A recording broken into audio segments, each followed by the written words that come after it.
आप सभी लोग जब कैसे हैं? हमको आशा है कि हमारी माता रानी के पास, हमारे शिव जी के पास आप सभी लोग अच्छे होंगे। आज मैं वैशाख मास का महात्मा 2 आपको सुनाने जा रही हूँ। इस कथा को जो श्रवण करता है वैशाख मास में तो उसे सुख शांति, यश, धन, वैभव का लाभ होता है। तो आइए हम लोग कथा की ओर चलते हैं बिना टाइम वेस्ट किए हुए। कथा करने से पहले आपसे अनुरोध करना चाहती हूँ, यदि आप हमारे चैनल पर बने हुए हैं, आप यदि नए हैं तो कृपया करके लाइक करिए, सब्सक्राइब करिए, शेयर करिए, जिससे आपको भी अन्य कथाओं का लाभ मिल सके। शेयर आप एक दूसरे को करेंगे तो जैसे मैं आपको कथा सुना रही हूँ मुझे फल की प्राप्ति होगी, उसी तरह से आप भी कथा सुनाएंगे किसी को तो आपको भी फल की प्राप्ति होगी। तो आइए कथा की ओर चलते हैं। नारद जी कहते हैं, वैशाख मास में धूप से तपे और थके हुए ब्राह्मणों को श्रमनाशक सुखद पलंग देकर मनुष्य कभी जन्म मृत्यु आदि के क्लेशों से कष्ट नहीं पाता। जो वैशाख मास में पहनने के लिए कपड़े और बिछावन देता है वह उसी जन्म में उस भोगों से संपन्न हो जाता है, समस्त पापों से रहित हो ब्रह्म निर्वाण मोक्ष को प्राप्त होता है। जो तिनके की बनी हुई, खजूर के पत्तों की बनी हुई चटाई दान करता है उसकी इस चटाई साक्षात भगवान विष्णु शयन करते हैं। इस महीने में जो लोग चटाई देने वाले, बैठने और बिछाने वालों को देते हैं उसे बहुत सी सुख प्राप्त होता है। सोने के लिए चटाई, कंबल देना चाहिए। वह उतने ही मात्र मुक्त है जो कि निंदा से दुख का नाश होता है, निद्रा से दुख का नाश होता है और निद्रा से थकावट भी दूर होती है।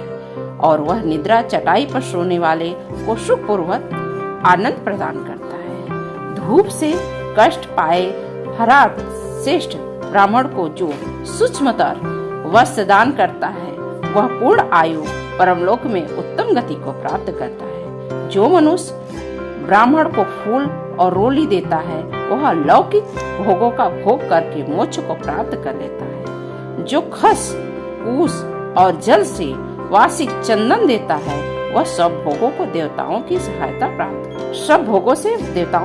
सहायता प्राप्त करता है तथा उसके पाप दुख की हानि हो जाती है, परमानंद की प्राप्ति हो जाती है। वैशाख के धर्म को जानने वाला जो सड़क के किनारे बगीचा लगाता है, पोखरा खनाता है, कुआं मंडप बनवाता है वह धर्मात्मा हो जाता है। उसे पुत्रों की क्या आवश्यकता होती है।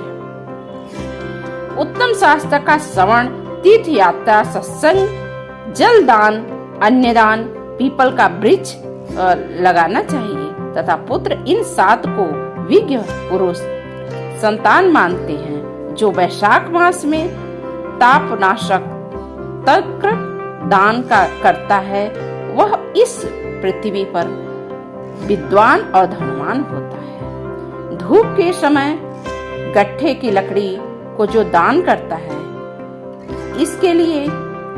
इसलिए रास्ते के थके मादी ब्राह्मणों को मटका दान देता है। जो वैशाख मास में धूप की शांति के लिए दही, खांड दान देता है तथा पुरुष गोरोचन और कस्तूरी का दान करता है वह तीनों तपों से मुक्त हो जाता है और परम शांति को प्राप्त कर लेता है। जो विश्रामशाला बनवा करके इस महीने में प्याऊ लगवाता है, ब्राह्मणों को दान देता है, वह लोगों को अधिपति बना देता है। वस्त्र और चावल जो भी आपकी यथाशक्ति है आप दान दे सकते हैं तो विष्णु भगवान अति प्रसन्न होते हैं। वह पूर्ण आयु संपूर्ण यज्ञों का फल प्राप्त करवा देते हैं। जो मनुष्य ब्राह्मण के लिए गोघृत अर्पण करते हैं वह अश्वमेघ का फल पाकर के विष्णुलोक के आनंद को प्राप्त कर लेते हैं। जो दिन के ताप की शांति के लिए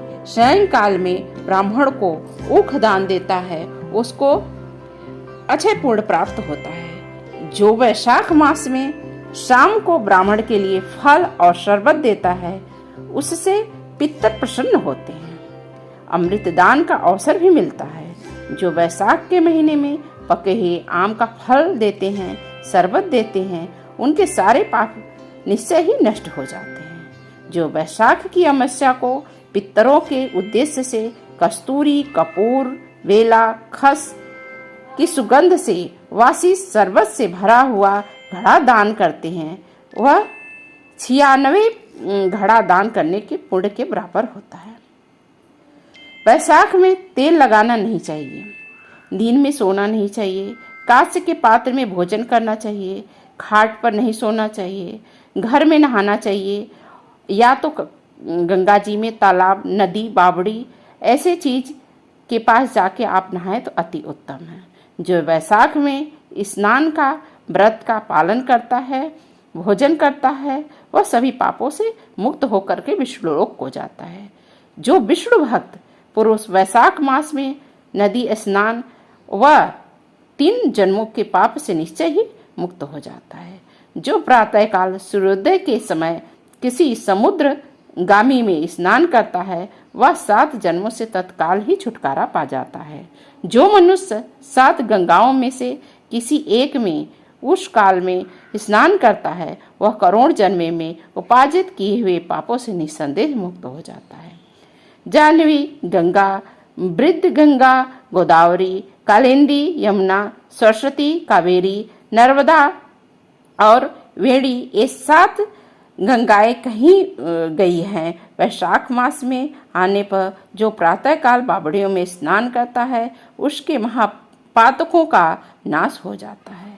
कंदमूल, फल, शाक, नमक, गुड़, बेर, पत्र, जल और तक्र जो भी वैशाख में दिया जाए वह सब अच्छे हो जाता है। ब्रह्मा आदि देवताएं भी ये सब दान करते थे। जो दान से हीन है वह निर्धन होता है।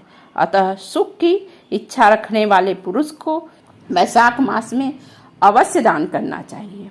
सूर्य देव के मेष राशि में स्थित होने पर भगवान विष्णु के उद्देश्य से अवश्य प्रातः काल स्नान करना चाहिए। भगवान विष्णु की पूजा करनी चाहिए। कोई महारथी नामक एक राजा था जो मनोकामनाओं में आसक्त था, जिनेंद्रियों जो कामनाओं में आसक्त था, जो अजितेंद्रिय था।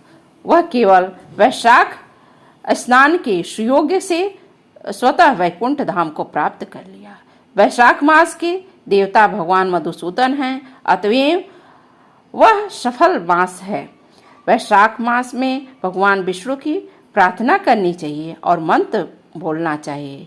मधुसूदन देवस वैशाखे मेषगे रो प्रातः स्नानम करिष्यामि निर्विघ्नं कुरु माधव।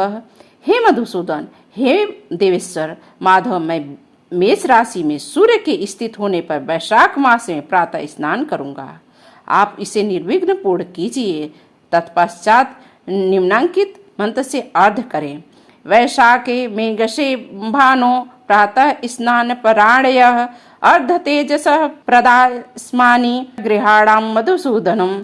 सूर्य के मेष राशि पर स्थित रहते हुए वैशाख मास में प्रातः स्नान के नियम में संलग्न होकर के आपको अर्घ देता हूँ। मधुसूदन, इसे ग्रहण कीजिए। इस प्रकार अर्घ समर्पण करके स्नान करें। फिर वस्त्रों को पहन करके संध्या, तर्पण आदि सब कर्मों को पूरा करके वैशाख मास में विकसित होने वाले पुष्पों से भगवान विष्णु की पूजा करें। इसके बाद वैशाख मास के महात्म्य की सूचित करने वाली भगवान विष्णु की कथा सुने। कोटि जन्मों के पापों से आप जब कथा सुनेंगे तो मोक्ष की प्राप्ति हो जाएगी। यह शरीर अपने अधीन है, जल भी अपने अधीन है, साथ ही अपनी जीवा भी अपने बस में है। अतः इस स्वाधीन शरीर से स्वाधीन जल में स्नान करने से, जीवा में हरि का वास करने से, 2 अक्षर हरि का उच्चारण करने से, जो वैशाख मास में तुलसी दल भगवान को विष्णु समर्पित करता है, वह विष्णु के सायुज्य मुक्ति को प्राप्त कर लेता है। अतः अनेक प्रकार की भक्ति मार्ग से तथा भक्त भली भांति जो व्रत करता है और भगवान विष्णु की सेवा करता है, उसके सद्गुण निर्गुण स्वरूप का अन्य चित्त ध्यान करना चाहिए। हर हर